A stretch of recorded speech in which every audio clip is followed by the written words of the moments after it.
जी students, good morning. आगे हम पढ़ रहे थे अभी तक असेट्स के वेरिफिकेशन के रिगार्डिंग। तो आज हम पढ़ेंगे कैश इन हैंड। तो कैश इन हैंड मतलब सीधी सी बात है, लिक्विडिटी की बात हो रही है कि प्रेजेंटली आपके हाथ में सामने कितना जो है वो पैसा है। ठीक है, लिक्विड एसेट है आपका। तो cash in hand liquid asset है ऑर्गेनाइजेशन की। और सबसे ज़्यादा हमने बात की थी ना, सबसे ज़्यादा जो कहते हैं धांधली की या एम्बेजरमेंट की या जो दबाया जाता है, ठीक है, सबसे ज़्यादा कैश का ही क्या है आपका घपला या एम्बेजलमेंट होता है। तो ऑडिटर को ध्यान रखना है वेरीफाई करते हुए कैश कहता है पॉसिबल हो सके तो ऑडिटर को क्या है कैश को काउंट करना पड़ेगा फाइनेंशियल ईयर के लास्ट डेट के ऊपर। लास्ट डेट जो है फाइनेंशियल ईयर की उसे उस दिन काउंट करना पड़ेगा और टैली करना पड़ेगा कैश बैलेंस को कैश बुक के साथ। भाई वाकई जितने कैश काउंट करा है उसने वो उतना कैश बुक में शो है या नहीं है। तो अब वो कहता है कई बार क्या ऑब्वियस सी बात है, ये ऑडिट करते हुए एक बैंक की अगर वो ऑडिट कर रहा है सपोज करो, तो वो पॉसिबल नहीं है ऑडिटर के लिए कैश को ऑडिट करना पूरा इतना करोड़ों का जो कैश है तो वो लास्ट डेट के ऊपर। तो वो क्या है, क्योंकि इस केस के अंदर ऑडिटर सिर्फ टेस्ट चेक कर सकता है, सिर्फ कैश बंडल, हाँ ये बंडल और उनके डिनोमिनेशन के, भाई 100 रुपए की जो है कितनी गड्डी है, 100 रुपए की गड्डी 100 नोट है, तो भाई ये क्या हो गई आपकी 10,000 की गड्डी हो गई। तो वो वही डिनोमिनेशंस के बेसिस के ऊपर कैश बंडल की वो उस तरह से टेस्ट चेकिंग कर सकता है। अगर वो मतलब बैंक के केस में हम अगर ऑडिटिंग कर रहे हैं तो ध्यान में रखने हैं ये fact is that such kind of a check is no way reduces. मतलब कि इस तरह ऑब्वियस सी बात है चाहे वो ऐसा चेक करे लेकिन उसकी रिस्पॉन्सिबिलिटी ख़त्म नहीं होती है। तो वो रिस्पॉन्सिबल ठहराया जाएगा अगर मान लीजिए कोई भी एम्बेजलमेंट फ्रॉड का पता चलता है, ठीक है, और उसने रिलाई कर लिया किसी ऐसे डॉक्यूमेंट्स के ऊपर जो वहाँ उन्हें और बिना वेरीफाई खुद वेरिफिकेशन किए, तो वो गिल्टी ठहराया जा सकता है। तो वो ध्यान रखे इस बातों का।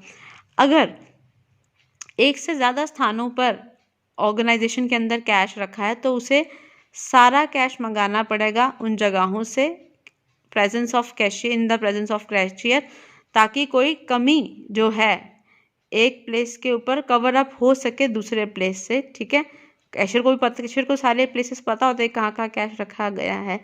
Certificate for the cash should be obtain from all sales representatives, जो होते हैं जो सेल करते हैं, कैश सेल करते हैं या ब्रांचेस से जो पैसा आ रहा है, ठीक है, तो ऑब्वियस सी बात है वो कैश पोजेस करते हैं, तो वो ऑर्गेनाइजेशन का कैश सारा उनके पास है। तो उन सारे रिप्रेजेंटेटिव से सर्टिफिकेट ऑफ कैश जो है वो जो भी कैश उनसे लिया गया है उसके रिगार्डिंग भी उसके पास क्या है सर्टिफिकेट होना चाहिए कि भाई इसने इतने की सेल करी है तो ये कैश वहाँ से आया, तो वो सारा सर्टिफिकेट उसके पास होना चाहिए ऑडिटर के पास, ऑर्गेनाइजेशन से वो लेगा।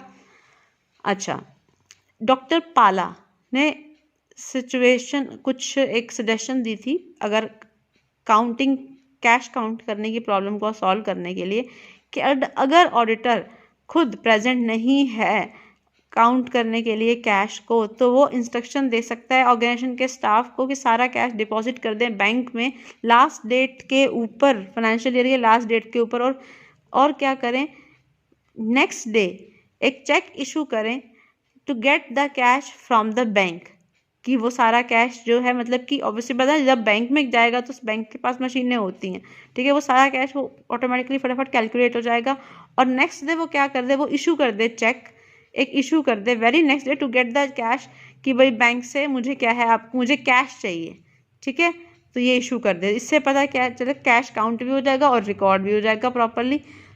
और वो अच्छा बट और क्या कहता है हाँ ठीक है, और वो चेक भी क्या है इशू कर देगा। तो but this procedure is not appropriate because in the इसमें क्या है फ्रॉड होने के चांसेस जो हैं कैशियर द्वारा वो डिटेक्ट नहीं हो पाएंगे। तो ऑडिटर को क्या है कहता है वो सरप्राइज अकाउंट भी करना चाहिए एक या साल के अंदर 1-2 बार, और टैली करना चाहिए कि भाई उतना वाकई कैश जो है काउंट फिजिकल उतना कैश बुक के अंदर मेजर प्रॉपर जा रहा है या नहीं जा रहा, ठीक है, शो हो रहा है नहीं हो रहा, आगे पीछे तो नहीं है। ऑर्डर को वेरीफाई करने पड़ेंगे कॉइन्स को भी ध्यान से, ठीक है। अच्छा, अगर गिल्टी पाया गया और उसने कोई भी ध्यान से कार्रवाई नहीं की है क्या वेरिफिकेशन ऑफ कैश की, तो वो क्या है रिस्पॉन्सिबल ठहराया जा सकता है, गिल्टी पाया गया है। तो कुछ केसेस हैं आपके, London oil storage company limited versus Seear Hash and company. इस केस में क्या हुआ था, हमने पहले भी पढ़ा था कि कॉइन्स थे बैलेंस शीट के 796 पाउंड्स के बैलेंस शीट में शो हो रहा है, और उसने क्या है 30 पाउंड्स फिजिकली प्रेजेंट थे, ठीक है। तो डिफरेंस था 2 महीनों का, और उसके अंदर एम्बेजलमेंट हुआ। पर्सन जो भी रिस्पॉन्सिबल ठहराया गया था कॉइन्स को रिकॉर्ड करने के लिए, वो उनको क्या है ठहराया गया रिस्पॉन्सिबल। इन केस तो ऑडिटर को रिस्पॉन्सिबल ठहराया गया कि उसने क्या है सिर्फ बैलेंस शीट के रिगार्डिंग जो भी कैश था ही उसने सर्टिफाई कर दिया था, बिना कौन सी क्या अमाउंट सर्टिफाइड कर दी थी, 796 की पाउंड्स की अमाउंट सर्टिफाई कर दी थी कि हाँ, क्योंकि वहाँ पर उनको सर्टिफाई करके दिया ही सिर्फ यही गया था। उसने एक्चुअल में क्या है कैश फिजिकली वेरीफाई नहीं किया, एक्चुअल में तो वो 30 पाउंड्स था। तो उसने फिजिकल वेरिफिकेशन करने के बजाय रिलाइंग ऑन द सर्टिफिकेट्स उसने अपने वेरीफाई कर दिया किनको, कैश बैलेंस को, तो वो गलत है, वो गिल्टी ठहराया गया।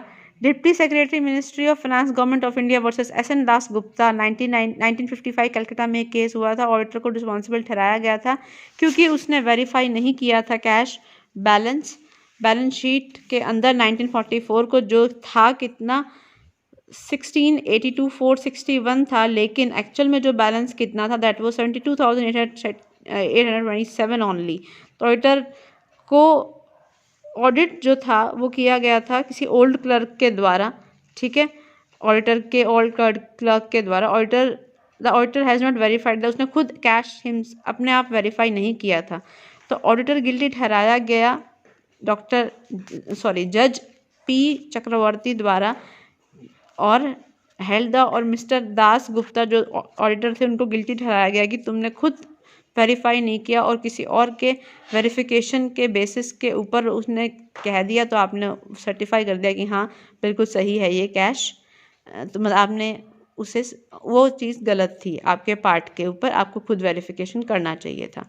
Registrar of companies versus PM Hegde 1954, इस केस के अंदर ऑडिटर को रिस्पॉन्सिबल ठहराया गया कि उसने कैश इन हैंड वेरीफाई नहीं किया, कैश जो था हैज़ नॉट बीन वेरीफाइड। कहता है 1945 से लेकर 1949 तक 4 साल तक बैलेंस शीट की डेट तक कैश वेरीफाई नहीं किया गया था।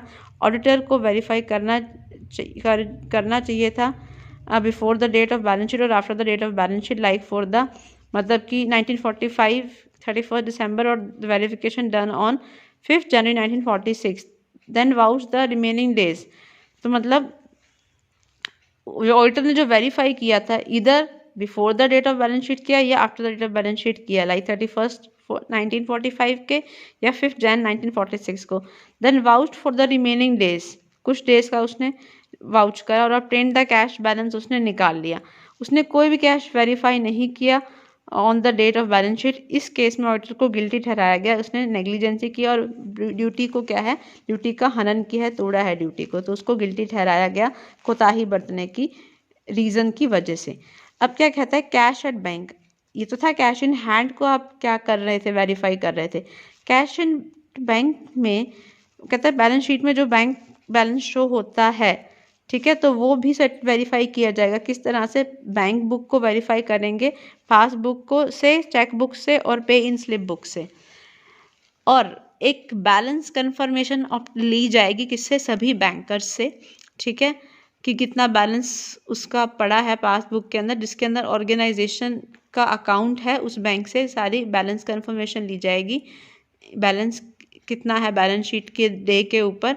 अगर ऑर्गेनाइजेशन ने डिपॉजिट की है डिफरेंट अकाउंट्स के अंदर, फिक्स, सेविंग, करंट, तो बैलेंस कंफर्मेशन जो है वो हर तरह के अकाउंट्स में से क्या है ली जाएगी कि उस दिन को टोटल अकाउंट में से टोटल ओवरऑल कितना पैसा पड़ा है।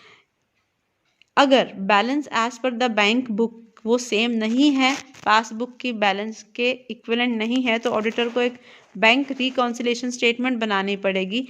सपोज कि कोई क्लाइंट है, उसने क्या है बैंक रिकॉन्सिलेशन स्टेटमेंट नहीं, अगर सपोज क्लाइंट नहीं, मतलब अगर क्लाइंट ने ऑलरेडी एक बैंक रिकॉन्सिलेशन स्टेटमेंट बना रखी है तो उसको भी वेरीफाई किया जाएगा कि सस्पिशियस आइटम शुड बी, और बैंक के साथ क्या है, जहाँ पर भी कोई शक की लग रही है आइटम कि भाई अगर मैच नहीं हो रहा तो वो क्या है क्लैरिफाई करेंगे बैंक के साथ। इंटरेस्ट जो रिसीव किया है, जो पैसा डिपॉजिट किया है मनी के ऊपर, जो डिपॉजिट किया है बैंक में, जो पैसा डिपॉजिटेड है वो इंटरेस्ट रिसीव होगा। तो अमाउंट डिपॉजिटेड कैन ऑल्सो भी तो वेरीफाई, इंटरेस्ट जितना ब्याज मिला है उससे भी आप कितना अमाउंट डिपॉजिट हुआ होगा, मतलब प्रिंसिपल अमाउंट भी पता चल जाएगा, कितना अमाउंट टोटल डिपॉजिट हुआ है वो भी वेरीफाई हो जाएगा। तो वो चेक कर लो, पता चल जाएगा वहाँ से तो एम्बेजल नहीं हुआ ना, कि ब्याज की अमाउंट तो लिखी ही होगी जब चढ़ा होगा तो, ठीक है, जब अपडेट कराएंगे पासबुक का। तो in case organisation has branches, अगर मान लो उनकी डिफरेंट लोकेशंस में ब्रांचेस हैं तो kiting should be verified. Kiting एक टेक्निक है जिसके अंदर क्या किया जाता है, बैंक बैलेंस को इन्फ्लेट कर दिया जाता है, जो बुक्स के अंदर है बढ़ा दिया जाता है। ये टेक्निक बहुत कॉमन है, बट ये क्या है अब्रॉड में दूसरे कंट्रीज़ के अंदर ज़्यादा यूज़ होती है ये, ठीक है। तो इसमें क्या किया जाता है कि बिजनेस जो है चेक इशू करते हैं एक ब्रांच से in favour of another bank, ठीक है, और शो करते हैं इट डिपॉजिट, वो ये दिखाते हैं कि हमने उस ब्रांच में डिपॉजिट किया।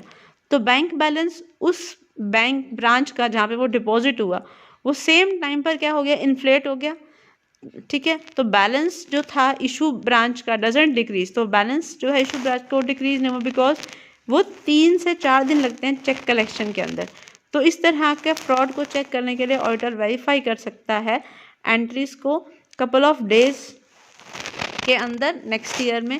सच kind of fraud is not, हमारी कंट्री में ये जो है किटिंग होता नहीं है, क्योंकि वहाँ पर क्या है जब चेक क्लियर होता है तभी आपका क्या किया जाता है, चेक जब क्लियर होता है तभी आपका जो बैंक डिपॉजिट मनी करता है अकाउंट के अंदर तभी।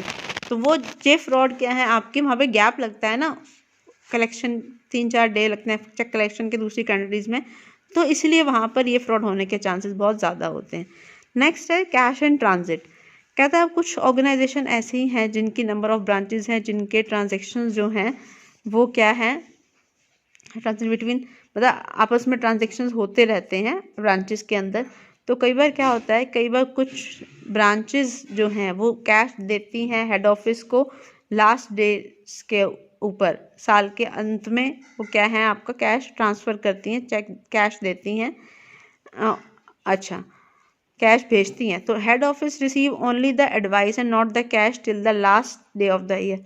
कहता है और जो हेड ऑफिस को फिर भी मतलब उसे क्या है एक्चुअल में कैश जो है सिर्फ पता चलता है कि हाँ कैश आ रहा है, लेकिन कैश तब तक मिलता नहीं है।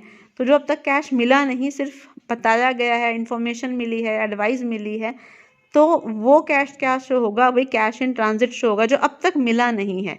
तो ये वेरीफाई करना बहुत ज़रूरी है कि कैश इन ट्रांजिट जो है वो बैलेंस शीट के अंदर हेड ऑफिस के अंदर शो हो और वेरीफाई किया जाए। डिटेल्स जितनी भी हैं ब्रांचेस जितनी डिटेल्स दी हुई वो कितना कैश भेज रहे हैं उनके साथ वेरीफाई किया जाए कि उतना कैश आया, कैश इन ट्रांजिट में वाकई है या नहीं, और बाद में वो उतना कैश आएगा या टोटल नहीं आएगा। तो मनी जो रिसीव नहीं की गई है ईयर के लास्ट डेज के अंदर वो भी क्या है रिसीव की जाए beginning of the next year, ठीक है। तो अगले साल की शुरुआत में जो भी लास्ट डेज ईयर के लास्ट आखिरी दिनों में जो मनी रिसीव नहीं की गई वो ज़रूरी है कि वो नेक्स्ट ईयर के स्टार्टिंग में क्या है रिसीव हो जाए। तो इसलिए वो वेरीफाई किया जाएगा, चेकिंग द जो भी रिसिप्ट्स जो हैं नेक्स्ट ईयर की बुक्स की रिगार्डिंग जो रिसिप्ट्स हैं वो रिकॉर्ड की गई हैं उन्हें वेरीफाई करके चेक हो जाएगा, वेरीफाई हो जाएगा। अगर अमाउंट रिसीव नहीं हुई है तो रीज़न जो है रिसीव ना होने का वो भी वेरीफाई किया जाएगा। अगर कुछ क्लासिफिकेशन की ज़रूरत पड़ती है, इफ़ नेसेसरी क्लासिफिकेशन भी ली जा सकती है कि क्या रीज़न रहा आपका किसी भी सिचुएशन के अंदर क्लाइंट से कोई आप सॉरी यहाँ पे क्लासिफिकेशन नहीं क्लैरिफिकेशन आना चाहिए था आपका, या क्लासिफिकेशन भी हो सकता है अगर मान लो डिफरेंट टाइप के अकाउंट्स हैं यहाँ पर, तो ठीक है। I think there should be clarification कि अगर नेसेसरी इफ़ नेसेसरी यहाँ पर आना चाहिए था क्लैरिफिकेशन, ओके। तो ये ध्यान रखना कि अगर मान लो रिसीव नहीं हुआ है किसी रीज़न की वजह से तो वो वेरीफाई करेंगे और क्लैरिफिकेशन की ज़रूरत है तो क्लाइंट से क्लैरिफिकेशन लेंगे। लोन ऑन मॉर्गेज, अब देखो कहता है कई बार क्या किया जाता है, गिरवी रखकर लैंड को, प्रॉपर्टी को, स्टॉक को, शेयर्स को, इंश्योरेंस पॉलिसीज़ को, ठीक है। तो ये लोन वेरीफाई कैसे करोगे, कहता है ऑडिटर इंश्योर करेगा कि मॉर्गेज जो है वो क्लाइंट के नाम, लोन लोन लिया नहीं, लोन दिया, हम तो एसेट साइड की बात कर रहे हैं, तो कि वो लोन एडवांस एक तरह से वो कंपनी के लिए तो इन्वेस्टमेंट हो गई ना। तो अगर गिरवी रख कर कंपनी ने लोन दिया है, ठीक है, तो loan on mortgage can be given बोला है, तो लोन दिया है, गिरवी रखी गई है आपके पास कुछ भी, आपका लैंड प्रॉपर्टी, किसी की लैंड प्रॉपर्टी, स्टॉक वगैरह, शेयर्स, इंश्योरेंस पॉलिसी, तो ऑडिटर इंश्योर करेगा कि जो गिरवी चीज़ आई है वो क्लाइंट के नाम पर ही है, ठीक है, ये देखना पड़ेगा ऑब्वियसली ना, उसके पास गिरवी रखी है तो उसके नाम पर है। सिक्योरिटी इन एक्सचेंज अगर ऑफ लोन आई है तो वही वेरीफाई करना पड़ेगा। अगर मान लो एब्सेंस ऑफ सिक्योरिटी अगर नहीं है वो, तो क्या है, इंक्वायरी करनी पड़ेगी रीपेमेंट ऑफ लोन के रिगार्डिंग, कि जल्दी से जल्दी क्या है रीपेमेंट वापस मिले हमारा लोन, कि भाई सिक्योरिटीज़ जो हैं वो हैं ही नहीं आपके, और बोला गया था सिक्योरिटीज दी जाएंगे। अगर document relating to the mortgage, अगर जो गिरवी रखी गई है चीज़, वो डॉक्यूमेंट्स वगैरह वो वेरीफाई करना पड़ेगा, वो इंक्वायर करना पड़ेगा कि वायदर मॉर्गेज जो है गिरवी रहे वो रजिस्टर भी है या रजिस्टर नहीं है, ठीक है। नेक्स्ट इज रिटन कम्युनिकेशन करना पड़ेगा किसके साथ, मॉर्गेजर के साथ, to verify the truthfulness of loan. तो जो भी मॉर्गेज है आपका, हाँ मतलब प्रॉपर कम्युनिकेशन करना पड़ेगा जिसने गिरवी जिसके अंडर रखी गई है, टू वेरीफाई कि लोन की ट्रूथफुलनेस के रिगार्डिंग, कि भाई वाकई उतना गिरवी जो रखा है उसकी वर्थ उतनी है कि अगर लोन उसने रीपे नहीं किया तो उसकी जो प्रॉपर्टी उसको सीज करके उसे बेचकर वो वापस लिया जा सकता है। तो प्रॉपर कम्युनिकेशन करना पड़ेगा। इन केस अगर company loan register should be, company के केस में लोन रजिस्टर जो है वो वेरीफाई करना पड़ेगा, और ये देखना पड़ेगा कि लोन जो दिए गए हैं डायरेक्टर्स को, वो क्या है, सेपरेटली बैलेंस शीट के अंदर शो किए गए या नहीं किए गए। अगर लार्ज डिफरेंस है वैल्यूएशन स्टॉक की वैल्यू के अंदर और जो गिरवी रखा गया है, मतलब जिन सिक्योरिटीज़ को गिरवी रखा गया है, ठीक है, should be seen that reserve, तो एक्सपेक्टेड लॉस के रिगार्डिंग क्या है, कोई रिजर्व भी क्या है क्रिएट किया गया हो। अगर मान लो डिफरेंस है सिक्योरिटी जो रखी गई है लोन के अगेंस्ट, उसमें और लोन के अमाउंट में डिफरेंस है, तो एक लॉस का रिजर्व भी बना के रखना पड़ेगा। ब्याज जो रिसीव किया वो भी वेरीफाई करना पड़ेगा रेलिवेंट कॉन्ट्रैक्ट से, कि कितना ब्याज लोन आपने जो दिया था वो मिला, ठीक है, वही वेरीफाई करते रहें रेलिवेंट कॉन्ट्रैक्ट्स के अंडर। अब बात आती है गुडविल। गुडविल क्या है, ऑर्गेनाइजेशन की रेपुटेशन होती है, एक तरह से एक इंटेंजिबल आपकी एसेट है, फिक्टिशियस एसेट है, ठीक है। अब इसके क्या है, इस डजेंट हैव, इसकी वैल्यू बिजनेस से अलग नहीं होती। एज ए रिजल्ट इसकी वैल्यू डिपेंड करती है आपकी, भाई प्रॉफिट बढ़ रहा है तो गुडविल बढ़ रही है, प्रॉफिट घट रहा है गुडविल घट रही है, ठीक है। तो ये देखना पड़ेगा कि देखना पड़ेगा that it is known as a fair weather friend, मतलब गुडविल अराइजेज ऑन द, किसे हम बात करें कि एडमिशन ऑफ अ पार्टनर, ठीक है। तो जो गुडविल आती है जब पार्टनर एडमिट होता है या रिटायरमेंट के टाइम के ऊपर, ठीक है, तो जो गुडविल अराइज होती है, या and on the purchase of business, जब बिजनेस परचेज करते हैं तो गुडविल की बात आती है।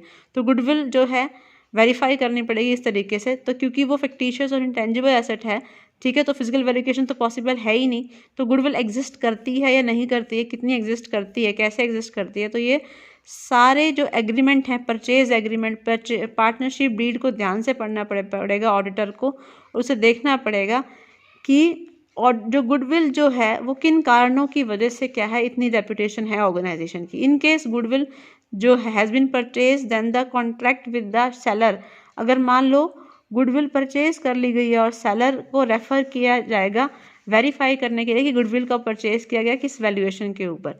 अगर गुडविल हो रही है, अराइज हो रही है ऑन एडमिशन और रिटायरमेंट ऑफ अ पार्टनर, कोई एडमिट हो रहा है पार्टनर या रिटायर हो रहा है, तो वेरीफाई करना पड़ेगा रेफरेंस टू पार्टनरशिप डीड।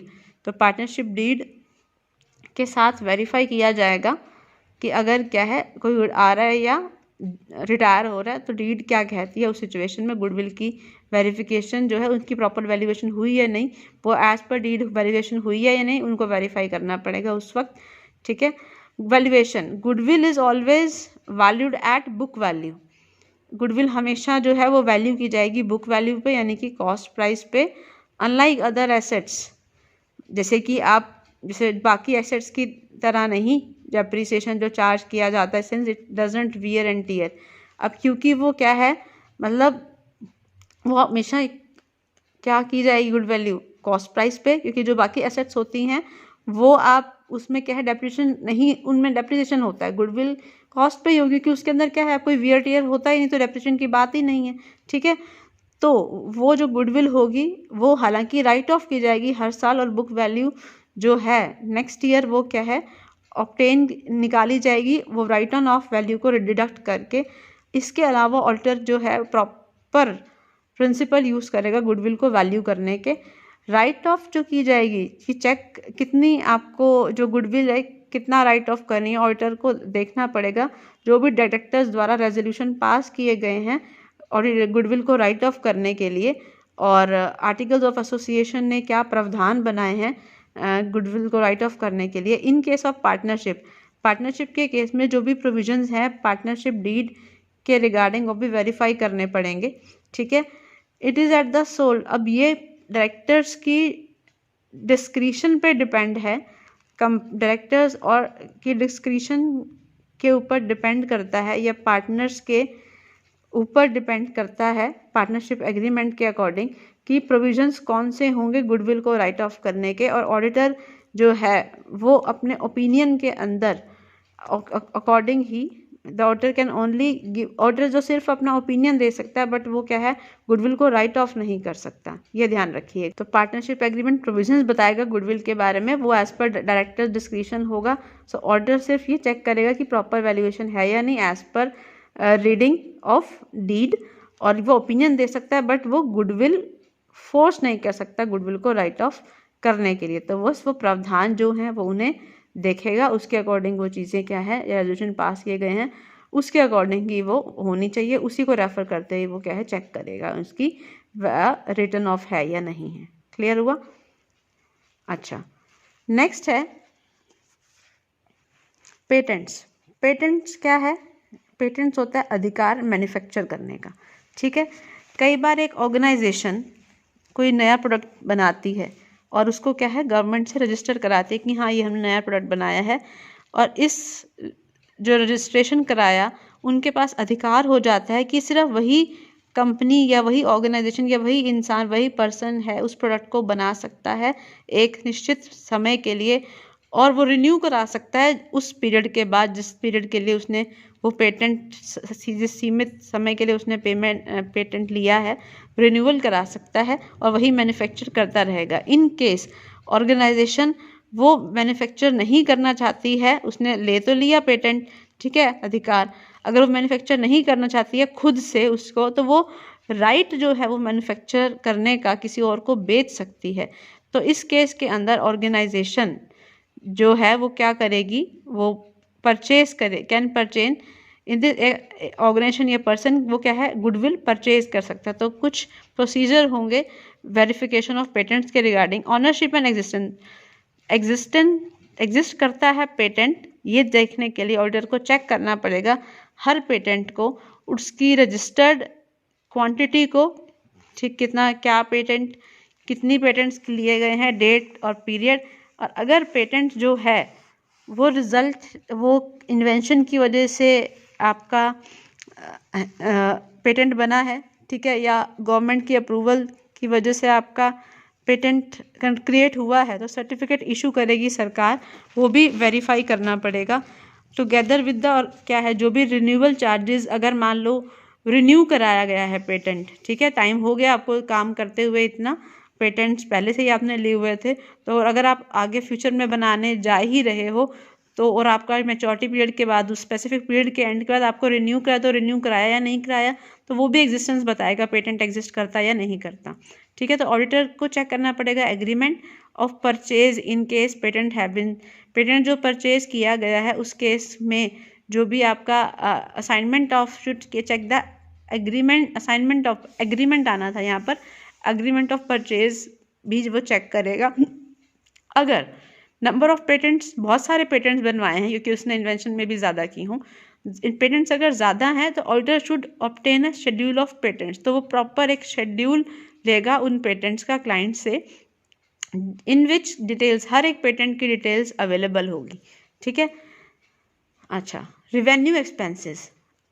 अब बात करते हैं कि जो भी गवर्नमेंट को पेटेंट्स के लिए फ़ीस दी जाएगी, ये फ़ीस जो है वो इन केस अगर फीस नहीं दी जाती है तो पेटेंट राइट एक्सपायर हो जाता है। तो जो राइट को मेंटेन करने के लिए फीस पे की जाती है वो रिवेन्यू एक्सपेंडिचर है। ठीक है, वो प्रॉफिट एंड लॉस के अंदर क्या है, डेबिट किया जाएगा, और ये ऑडिटर चेक करेगा कि वेदर जो वो है वो फीस जो है वो हर साल पे की जाती है या नहीं पे की जाती है। तो दिस शुड बी वाउच, तो वो प्रॉपर रिसिप्ट के साथ वाउच करेगा कि हर साल वो क्या है पेटेंट की फ़ी दी गई या नहीं दी, उसकी रिसिप्ट हर साल चेक करेगा। वैल्यूएशन, पेटेंट जो है वो वैल्यू किए जा सकते हैं ओनली बाय रीवैल्यूइंग दैम। तो ऑडिटर जो है वो इंश्योर करेगा कि रीवैल्यूड वैल्यू जो है is not more than, cost से ज़्यादा रीवैल्यूड वैल्यू नहीं होनी चाहिए। ठीक है, अगर मान लो पेटेंट की वैल्यू में अप्रिसिएशन आता है तो वो रिकॉर्ड नहीं किया जाएगा। ठीक है, तो this should not be more than the cost price of the patent on which it has been purchased. अच्छा, अब देखिए write off, the cost of patent should be write off over a period of time for which it is, मतलब कि अगर आपका patent 16 साल के लिए वैलिड है तो पेटेंट को राइट ऑफ किया जाएगा 16 साल तक के लिए। ठीक है, there can also change, there can be changes. ठीक है, टाइम पीरियड ऑफ पेटेंट्स के अंदर चेंज कराया जा सकता है। तो हर साल क्या है, जितने टाइम पीरियड तक के लिए पेटेंट लिया है हर साल आपको एक अमाउंट राइट ऑफ करना पड़ेगा। ठीक है, नेक्स्ट आता है, अब बात करते हैं अगर मान लो डिमांड प्रोडक्ट की जिसके लिए पेटेंट अवेलेबल था वो डिमांड ही ख़त्म हो जाती है या प्रोडक्ट आउट ऑफ फैशन हो जाता है, तो उस केस में रिमेनिंग वैल्यू जो पेटेंट की है वो राइट ऑफ कर दी जाएगी अपने टाइम से पहले ही। ठीक है, फिर नहीं देखोगे कि कितने साल बाद राइट ऑफ करना है, जब ख़त्म ही होगी, डिमांड ही ख़त्म होगी, काम ही ख़त्म हो गया, तो उससे पहले क्या कर देंगे, अमाउंट सारी राइट ऑफ कर देंगे। Next is copyright. अब देखो, मेन अधिकार जो है क्रिएट करने का टू पब्लिश, या मतलब कि अगर आप कुछ पब्लिश, वहाँ तो इन्वेंशन था भाई, आप कोई क्रीम बना रहे हो या कोई ऐसा केमिकल प्रोडक्ट बना रहे हो या कोई ऑटोमोबाइल बना रहे हो तो वहाँ पेटेंट वगैरह लेते थे, इन्वेंशन करते थे। यहाँ पर है, यहाँ पर कुछ क्रिएट कर रहे हो या कुछ पब्लिश कर रहे हो, बुक पब्लिश कर रहे हो, ठीक है, या कुछ क्रिएट कर रहे हो, तो वहाँ पर क्या है, कॉपीराइट की बात आती है। ठीक है, तो जो अधिकार है पब्लिश करने का या कुछ क्रिएट करने का, ठीक है, तो वो आएगा आपका कॉपीराइट के अंदर। मान लो टेक्स्ट बुक लिख रहा है कोई, एग्रीमेंट कर रहा है उसके अंदर एक पब्लिशर के साथ कि वो पब्लिश करेगा, बेचा जाएगा। ठीक है, पब्लिश और सेल किया जाएगा। For example publishing an hand written book, या हैंड रिटन बुक पब्लिश करना, रीपब्लिशिंग करना या रीप्रिंट करना एक नॉवल को, या ट्रांसलेशन करना डिफरेंट लैंग्वेजेस के अंदर, या पब्लिकेशन करना। तो पब्लिशिंग हाउस के पास अधिकार होता है, उनको अधिकार होता है एग्रीमेंट के तहत ऑथर के साथ कि ऑथर क्या है, कॉपीराइट करवाता है, ठीक है, उस पब्लिशिंग हाउस के साथ, तो अधिकार उसको मिलता है। ठीक है, तो उसका मतलब कॉपीराइट है उनके पास। तो राइट जो है वो ऑथर के पास रहता है through out the last, right last through, मतलब कि एंड 50 ईयर्स ऑथर के पास रहता है, और 50 साल तक उसकी डेथ के बाद भी क्या रहता है, मतलब also for after this death 50 years तक भी क्या है, उस ऑथर के पास ही राइट रहता है, कॉपीराइट रहता है उस क्रिएशन को लेकर। तो अब कॉपीराइट को वेरीफाई कैसे करना है, ठीक है, टू वेरीफाई ऑनरशिप या एग्जिस्टेंस वेरीफाई करने के लिए कॉपीराइट की ऑडिटर के पास उस चीज़ को लिखने का या क्रिएट करने का कॉपीराइट है, या प्रिंट को रीप्रिंट का, ट्रांसलेट करने का कॉपीराइट है। तो ये वेरीफाई करने के लिए एक पब्लिशर से शेड्यूल लिया जाएगा जिसके अंदर इंक्लूड होगा कॉपीराइट की सारी डिटेल्स, जितनी भी बुक्स हैं। जैसे मान लो पेंगुइन है, पेंगुइन के अंदर जो पब्लिश कराते हैं ऑथर, तो भाई सपोज हम आपके यहाँ चेतन भगत हैं, वो क्या है रूपा पब्लिकेशंस के अंडर कराते हैं, तो रूपा के पास उनका सारा शेड्यूल होगा कि भाई चेतन भगत ने कितने बुक्स पब्लिश कराएंगे। तो कॉपीराइट पब्लिश और चेतन भगत के नाम पर है तो वो सारा शेड्यूल रूपा पब्लिकेशन से मिल जाएगा। ठीक है, तो मतलब वो सारा पब्लिशिंग हाउस वो देगा शेड्यूल, तो वेरीफाई किया जाएगा शेड्यूल रजिस्ट्रेशन सर्टिफिकेट्स के साथ, क्योंकि ज़रूरी है हर एक कॉपीराइट को रजिस्टर कराना। तो वाकई आपके क्या है कॉपीराइट एग्जिस्ट करता है नहीं करता, रजिस्ट्रेशन सर्टिफिकेट के साथ हर एक पब्लिशिंग आइटम जो है उसका हम चेक कर लेंगे, ऑडिटर चेक कर लेगा। अगर कॉपीराइट परचेज कर लिया गया है then it should be verified with the agreement entered into between the publisher and the author together। अगर परचेज कर लिया गया है तो जो भी एग्रीमेंट हुआ है आपका पब्लिशर और ऑथर के अंदर, ठीक है, टुगेदर विद द बुक के रेलिवेंट, तो वो क्या है आपका वो एग्रीमेंट वेरीफाई किया जाएगा।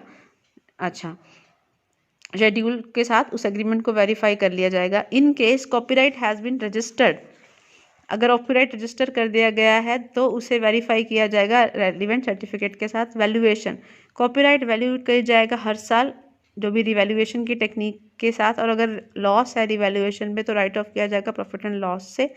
कॉस्ट जो होगी कॉपीराइट की वो निर्धारित की जाएगी जो भी एग्रीमेंट हुआ है पब्लिशर और ऑथर के बीच में, और कोई भी प्रॉफिट रिवैल्यूएशन ऑफ कॉपीराइट्स के ऊपर होता है वो रिकॉर्ड नहीं किया जाएगा बुक्स के अंदर। इन केस ऑफ कॉपीराइट जो है वो यूजलेस हो जाता है तो उस पूरा का पूरा क्या है वो राइट ऑफ कर दिया जाएगा। अब बात आती है ट्रेडमार्क की। ट्रेडमार्क जो है वो हर प्रोडक्ट मैन्युफैक्चरर यूज़ जो है वो प्रोडक्ट को मैन्युफैक्चर करने के लिए हर मैन्युफैक्चरर ट्रेडमार्क यूज़ करता है। जैसे हम बात करें कि कोलगेट टूथपेस्ट, तो जो ये कोलगेट नाम है that is trademark, Philip radio that is trademark, Bajaj fan that is trademark, Hamam shampoo क्या है ये यूनिलीवर लिमिटेड जो है कंपनी उसका क्या है एक प्रोडक्ट है तो हमाम उसको नाम दिया दैट इज़ ट्रेडमार्क। ठीक है, जैसे डालडा है, डालडा इज़ ट्रेडमार्क। ठीक है, कच्ची घनी इज़ ट्रेडमार्क। तो ट्रेडमार्क बेसिकली हेल्प करता है डिफरेंस क्रिएट करने में कि जो गुड्स मैन्युफैक्चर हुई हैं डिफरेंट मैन्युफैक्चर द्वारा और कस्टमर रिकग्नाइज करते हैं प्रोडक्ट को उनके ट्रेडमार्क की वजह से, उस मार्क की वजह से। ठीक है, अच्छा मतलब मार्क ट्रेडमार्क नाम भी हो सकता है या मार्का भी हो सकता है, प्रोडक्ट के ऊपर मार्क किया गया। जैसे आप पहले डालडा का जो एक घी आता था वनस्पति घी येलो से डब्बे के अंदर, उस पर एक ट्री बना होता था, पाम ऑयल का पाम ट्री बना होता था तो वो मार्का होता था। ठीक है, तो जैसे मतलब हर एक का इसी टाइप से आपका क्या ना क्या या तो कोई नाम होगा तो वो ट्रेडमार्क है, नहीं तो क्या है आपका कोई ट्रेड एक मार्क बना होगा उसके बेसिस पे आप क्या कर सकते हो आइडेंटिफाई कर सकते हो, डिस्टिंग्विश कर सकते हो, डिफ्रेंशिएट कर सकते हो दूसरे प्रोडक्ट से। जैसे रथ है, वनस्पति घी है, गाय छाप कला दंत मंजन, शेर छाप बीड़ी, ये सारे ट्रेडमार्क्स हैं और नाम हैं। ठीक है, उनके तो वो छापा मारा होता है या तो ट्रेडमार्क के नाम में या प्रॉपर नाम अगर आपने आइडेंटिफाई कर दिया तो वही चीज़ आपकी क्या हो जाएगी ट्रेडमार्क है। तो वो क्या है गवर्नमेंट के द्वारा रजिस्टर्ड होता है एंड कोई भी और मैन्युफैक्चरर क्या है उस ट्रेडमार्क को या उस नाम को तो सेम प्रोडक्ट बनाने के लिए क्या है यूज़ नहीं कर सकता। तो लियाक कास्टू ने कहा ट्रेडमार्क या ट्रेडमार्क एक सिंबल है जो एक एडवर्टाइज़र डिस्टिंग्विश करता है अपने गुड्स को दूसरे से उसके दूसरे कंपटीटर से अलग करता है। तो उसके पास एक्सक्लूसिव सिर्फ उसके पास अधिकार होता है उस ट्रेडमार्क को या उस नाम को यूज़ करने का जो उसने कंट्रोलर जनरल ऑफ पेटेंट्स के पास रजिस्टर कराया होता है या डिज़ाइन एंड ट्रेडमार्क के पास रजिस्टर कराया होता है। तो वेरीफाई कैसे करोगे? ट्रेडमार्क को वेरीफाई करने के लिए ऑडिटर को चेक करना पड़ेगा क्या चीज़, certificate issued by controller general ने जो सर्टिफिकेट इशू किए हैं वो चेक करना पड़ेगा। हमने बात की ना ये जो रजिस्टर करती है ट्रेडमार्क को ये अथॉरिटी है तो वो सर्टिफाई करेगा जो भी सर्टिफिकेट देगा कंट्रोलर जनरल उसके साथ उस ट्रेडमार्क को वेरीफाई करेगा एग्जिस्टेंस कि भाई वाकई वो ट्रेडमार्क है वो एग्जिस्ट करता है या नहीं करता और रजिस्ट्रेशन पीरियड क्या है ट्रेडमार्क का। अगर ऑर्गेनाइजेशन को has a number of trademarks, बहुत सारे ट्रेडमार्क्स जैसे यूनिलीवर लिमिटेड के पास उसके बहुत सारे प्रोडक्ट्स हैं। ठीक है, डिटर्जेंट के अंदर भी है, सोप्स में भी हैं, टूथपेस्ट में भी हैं। तो ऑडिटर शेड्यूल ले लेगा पूरा क्लाइंट से गिवन इन द डिटेल, और उनके रजिस्ट्रेशन नंबर हैं, ठीक, कितनी रेट है, क्या फीस थी, कितने ड्यूरेशन के लिए एक एक प्रोडक्ट का ट्रेडमार्क, हर एक का क्या शेड्यूल ले लेगा, फिर वो वेरीफाई करेगा ऑफिशियल्स के साथ, मतलब जहाँ पर भी वो रजिस्टर कराया गया कंट्रोलर जनरल के पास कि हाँ वाकई ये हर एक जो है वो मार्क या जो नेम ऑफ प्रोडक्ट वाला जो ये मार्क है वो एग्जिस्ट कर रहा है या नहीं कर रहा। रिवेन्यू एक्सपेंसेस, जो भी रजिस्ट्रेशन के ऊपर या जो भी मॉडिफिकेशन ड्यूटी पे की गई है वो रिवेन्यू नेचर की होगी, ठीक है। तो ये खर्चे जो हैं वो P&L के अंदर, प्रॉफिट एंड लॉस के अंदर हर साल डेबिट किए जाएंगे, और मॉडिफिकेशन ड्यूटी जो है वो भी वाउच की जाएगी रिसिप्ट के साथ, जो भी रसीद मिलेगी पेमेंट के रिगार्डिंग, तो वो मॉडिफिकेशन ड्यूटी भी पे की जाएगी। वैल्यूएशन, ट्रेडमार्क जो है वो हर साल वैल्यू किया जाएगा, और कोई भी लॉस जो होता है वो वैल्यूएशन के रिगार्डिंग वो राइट ऑफ किया जाएगा प्रॉफिट एंड लॉस के अंदर। कोई भी वैल्यू के अंदर और रीवैल्यूएशन पर इंक्रीज होता है तो उसे इग्नोर कर देंगे जब तक कि वो एसेट जो है वो सेल के पर्पस के लिए नहीं रखी जाती है, ठीक है। तो वो प्रॉफिट को एक बार हम क्या है इग्नोर कर देंगे अगर बढ़ोतरी होती है। नॉर्मली ट्रेडमार्क शॉर्ट पीरियड के लिए होते हैं, तो ध्यान रखा जाना चाहिए ये कि जो ट्रेडमार्क की कॉस्ट है वो क्या है, at the end return of by the end of its life और नॉट, की जो उसकी राइट ऑफ की जाएगी वो जो है आपकी वैल्यू, तो वो at the end of life वो क्या है राइट ऑफ की जा रही है नहीं की जा रही। इन केस प्रोडक्ट की डिमांड ख़त्म हो जाती है पीरियड ऑफ ट्रेडमार्क से पहले ही, जो एक्सपायरी पीरियड है ट्रेडमार्क का पहले ही, तो कॉस्ट जो ट्रेडमार्क की राइट ऑफ कर दी जाएगी उसी साल ही। नहीं तो क्या था आपका हर साल क्या है राइट ऑफ हो रही थी, जैसे पेटेंट की रिगार्डिंग राइट ऑफ हो रही थी। Disclosure in balance sheet, trademark intelligible asset है वो क्या होगी आपकी गुडविल की तरह है, आपका बैलेंस शीट में शो होगी। कंपनी एक्ट 2013 अमेंडेड अकॉर्डिंग, तो goodwill patent trademark 13 amended act के अकॉर्डिंग गुडविल ट्रेडमार्क पेटेंट जो हैं वो डिस्क्लोज करेंगे बैलेंस शीट के अंदर अलग अलग से। ऑडिटर को वेरीफाई करना पड़ेगा वेदर ट्रेडमार्क जो हैं वो बैलेंस शीट में शो हो रहे हैं या नहीं शो हो रहे। So thank you for all. Next lecture में हम करेंगे verification of liabilities. Thank you so much students.